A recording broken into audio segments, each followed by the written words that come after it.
Lucy Stephen was a little girl of 6 but much more mature and intellectual for her age. Her parents, Edward and Anna, raised her to be kind to everyone in need, and she always was.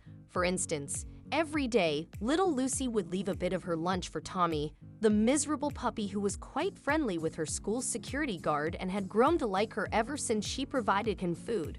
Or if Lucy saw a friend in need, she wouldn't hesitate to assist. Unfortunately, Lucy's mother was driving home from work one day when she was involved in a car accident.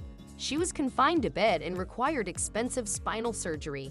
Lucy's parents were blue-collar workers, and they could not afford to pay for the expensive operation.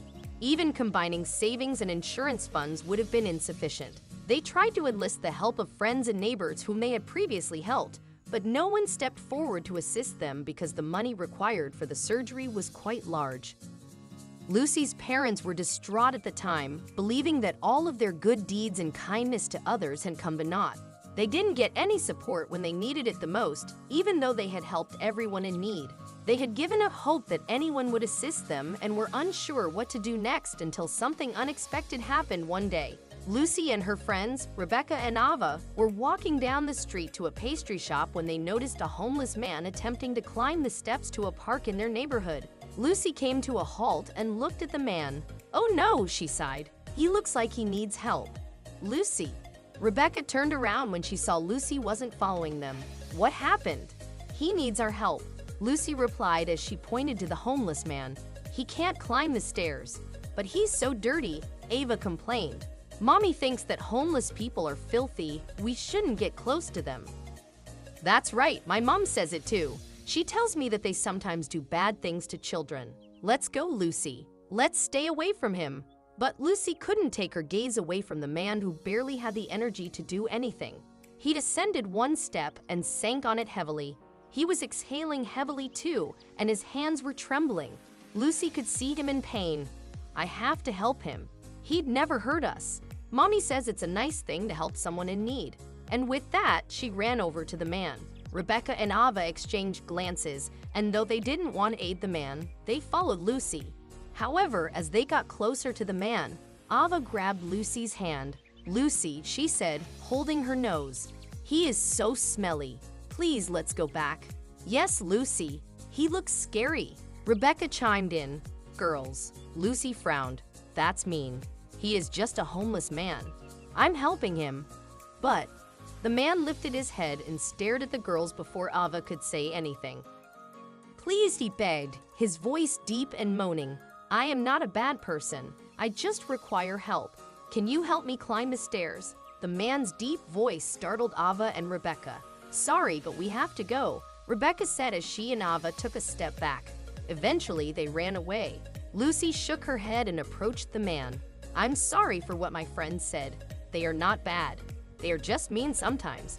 Let me help you," she added with a smile, grabbing the man's rough, dust-covered hands. With tears in his eyes, the man smiled at her. "Thank you so much, dear.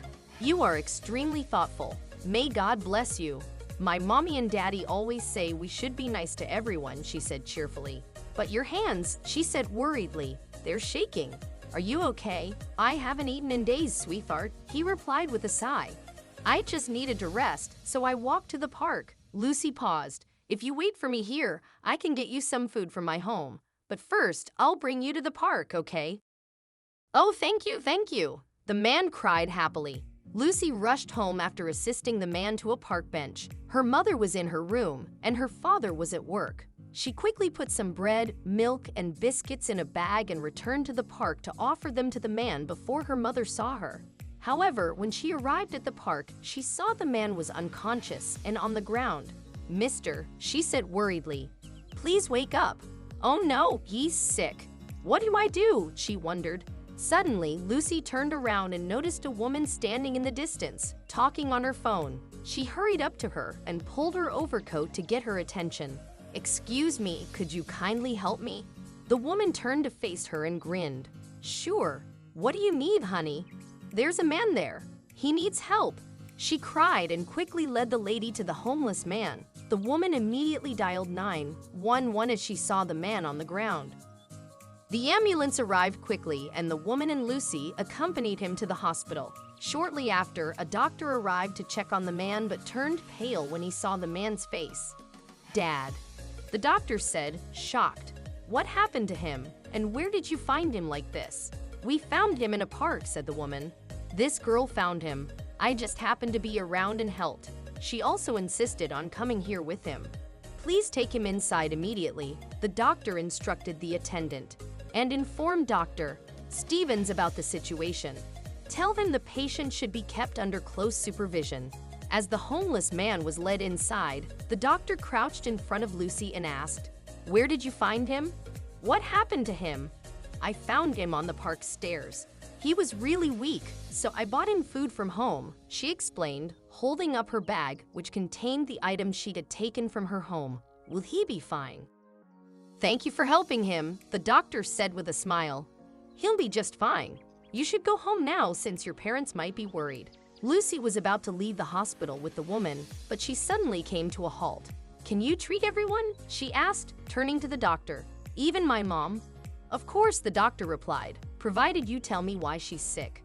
"Mommy needs surgery," Lucy sighed, "but she says we don't have enough money." "Can you still help her? She hurt her back and can't move." "Can you tell me your address?" the doctor asked, smiling. "I'll come to check on her." Lucy gave her address and he noted it down. "Thank you," she said as she walked away. The next day, there was a knock on Lucy's door. Dr. Scott Dillard came to her house and offered to cover the expenses for Anna's surgery, a total of $530,000. "I hope now you won't have trouble paying for the treatment," he said, smiling. Lucy's parents were puzzled why a stranger would help them. "Who are you, and why would you help us?" they asked, confused. Scott told them what had occurred and how Lucy had helped his father, Connor. Scott confessed that he and Connor had a dispute a long time ago because Connor abandoned him and his mother after falling for another woman. Scott could never forgive his father, and they didn't speak for many years. When Connor's second wife died, her children kicked Connor out of the house, and he became homeless. Scott had no idea until he met his father at the hospital.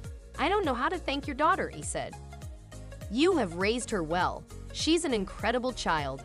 Lucy's parents exchanged shocked looks, a little embarrassed by how their daughter's kindness had eventually helped them.